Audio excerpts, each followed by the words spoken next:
नमस्कार साथियों, एम्प्लॉयज़ की पाठशाला पर आपका स्वागत है। दोस्तों, आज के इस वीडियो में हम बात करेंगे 8वें वेतन आयोग के बारे में। आज के इस वीडियो में हम देखने वाले हैं कि 8वां वेतन आयोग है उसका एस्टिमेटेड फिटमेंट फैक्टर कितना हो सकता है। 8वें वेतन आयोग में मिनिमम बेसिक पे आपकी कितनी रह सकती है, और जो पिछले जो पे कमीशन आए हैं, पिछले 3 पे कमीशन का हम यहाँ पर कंपेयर करेंगे। जो फिफ्थ सीपीसी आया था, फिफ्थ, सिक्स और सेवन, इन सब का कंपेयर करेंगे। इनमें फिटमेंट फैक्टर यहाँ पर कितना रहा था, और आपका जो बेसिक था कितना था, और कितना गुना यहाँ पर बढ़ा था। तो चलिए दोस्तों, आज का वीडियो बहुत इंपॉर्टेंट है। इसी प्रकार की जानकारी के लिए आप हमारे चैनल को जरूर सब्सक्राइब करें, जहां पर आपको कर्मचारियों के वेलफेयर से संबंधित अपडेट देखने को मिल जाते हैं। तो यहाँ पर साथियों हम शुरू करते हैं 5वें वेतन आयोग से। देखिए, 5वां वेतन आयोग था वो 1 जनवरी 1996 से यहाँ पर लागू हुआ था। अगर हम इसकी बात करें तो 5वें वेतन आयोग में मिनिमम जो बेसिक पे था वो दोस्तों 2550 रखा गया था।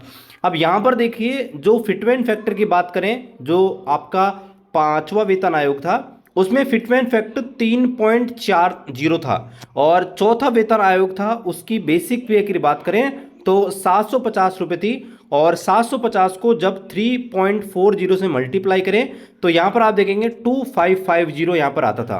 तो यहाँ पर आपका 5वें वेतन आयोग में मिनिमम जो बेसिक था, मिनिमम जो आपकी सैलरी थी बेसिक, वो दोस्तों 2550 थी। अब बढ़ते हैं छठे वेतन आयोग की तरफ। आपका छठा वेतन आयोग था वो 1 जनवरी 2006 को यहाँ पर लागू हुआ। यहाँ पर दोस्तों अगर हम बात करें तो मिनिमम जो बेसिक पे था वो दोस्तों 7000 था। ये गलती से 1000 ऐड हो गया है, ये एक लग गया है। तो मिनिमम जो बेसिक पे था वो यहाँ पर दोस्तों 7000 इसको कर दिया गया।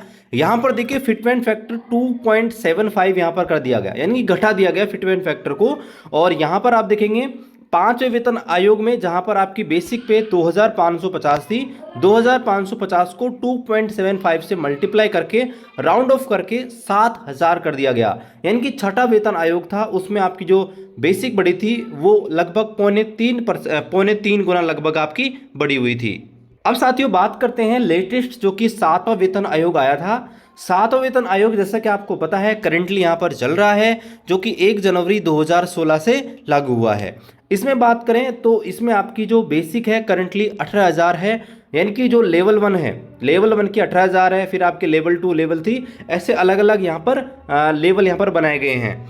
यहाँ पर दोस्तों बात करें तो छठे वेतन आयोग में जैसा कि आपको पता है 7000 बेसिक पे आपका था, और यहाँ पर फिटमेंट फैक्टर जो रखा गया था 7वें वेतन आयोग ने वो यहाँ पर 2.57 रखा गया। अगेन जो फिटमेंट फैक्टर था वो यहाँ पर डाउन किया गया, और 2.57 से 7000 को मल्टीप्लाई करने के बाद जो मिनिमम बेसिक पे था वो दोस्तों आपके 18,000 निकल के आ गया, और राउंड ऑफ करके इसको 18,000 यहाँ पर करके रखा गया था। अब दोस्तों बात करते हैं 8वें वेतन आयोग के ऊपर कि 8वें वेतन आयोग में क्या संभावनाएं हैं। 8वें वेतन आयोग की एक्सपेक्टेड मिनिमम बेसिक पे और एक्सपेक्टेड फिटमेंट फैक्टर जानने से पहले हम एक बार कंपेयर कर लेते हैं कि 5वें, 6ठे, 7वें आयोग में कितना फिटमेंट फैक्टर था, उसमें क्या डीए की रेट थी।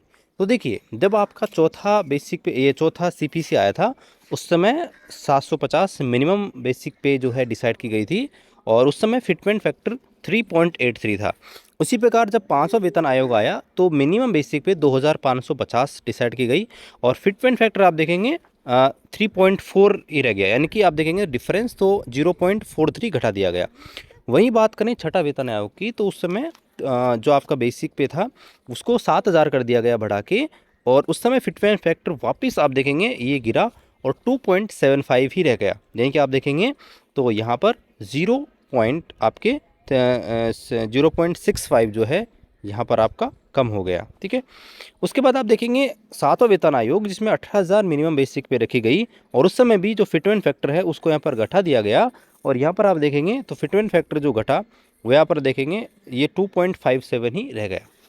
अब यहाँ पर देखिए करंटली जो सिनेरियो है उसको अगर हम देखें तो यहाँ पर देखिए करंट जो डीए का रेट है, देखिए डीए के रेट भी कंपेयर कर लेते हैं।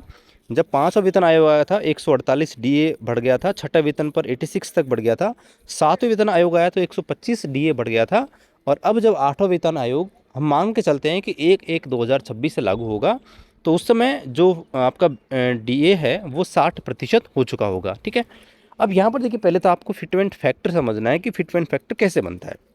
ठीक है, फिटमेंट फैक्टर में क्या आता है, जो भी आपकी बेसिक पे होती है उसको 1 मान लिया जाता है और ये जो डीए है उसको परसेंटेज में कन्वर्ट करके 0.6 कर दिया जाएगा, यानी कि ये हो जाएगा 1.6। अब 1.6 में गवर्नमेंट जो है यहाँ पर जो है इंक्रीमेंट भी देती है, अलग से बेनिफिट देती है वेतन आयोग आते समय। तो यहाँ पर देखिए हमने कल्पना करी है और काफ़ी हद तक ये जो है यही कैलकुलेशन रहने वाली है। यहाँ पर देखिए 1.85 मान के चलेगी, 1.85 से आपका जो फिटमेंट फैक्टर है 2.15 के बीच रहेगा। ये देखिए हमारी रिसर्च के अकॉर्डिंग इतना रह सकता है। बाकी देखिए ज़्यादा रहे तो आपको फ़ायदा है। बाकी हमें लगता है कि जो आपका फिटमेंट फैक्टर है 8th सीपीसी का वो 1.85 से और 2.15 के बीच रह सकता है। इस हिसाब से अगर हम कैलकुलेशन करें तो 8वां वेतन आयोग जो आएगा उसमें अगर हम 1.85 के हिसाब से जो है अगर हम कैलकुलेशन करें तो आपकी जो बेसिक है लगभग 33,300 यहाँ पर रहेगी और इसको राउंड ऑफ करके 34,000 किया जा सकता है। वहीं अगर हम बात करें इसका 2.15 अगर फिटमेंट फैक्टर रहता है तो उस हिसाब से आपकी जो मिनिमम बेसिक रहेगी वो 38,700 रहेगी और हो सकता है इसको राउंड ऑफ करके 39,000 किया जा सके। तो दोस्तों यही है। हालांकि भले ही आप न्यूज़ों में देख रहे होंगे कि फिटमेंट फैक्टर 3 गुना हो जाएगा, 3.5 गुना हो जाएगा, लेकिन देखिए हमको ऐसा लगता है कि जो फिटमेंट फैक्टर है वो आपके इसके बीच ही वेरी करेगा, 1.85 और 2.15 के बीच में। तो आज के इस वीडियो में हमने देखा कि 8वां वेतन आयोग जो है उसमें कितना आपका बेसिक पे बढ़ सकता है, कितना मिनिमम आपका फिटमेंट फैक्टर और मैक्सिमम कितना रह सकता है। पिछले वेतन आयोग की भी हमने यहाँ पर कंपैरिजन किया है कि जब वेतन आयोग आए यहाँ पर आप देख सकते हैं 3.83, फिर घटा 3.40, फिर घटा 2.75 और अब 2.57 और अब तो ऐसा लग रहा है कि 2 के आसपास से आपका फिटमेंट फैक्टर बनेगा इस हिसाब से। तो बाकी के अपडेट्स हम आपको देते रहेंगे। आपसे निवेदन है चैनल को सब्सक्राइब करें। मिलते हैं अगले वीडियो में, तब तक जय हिंद, वंदे मातरम।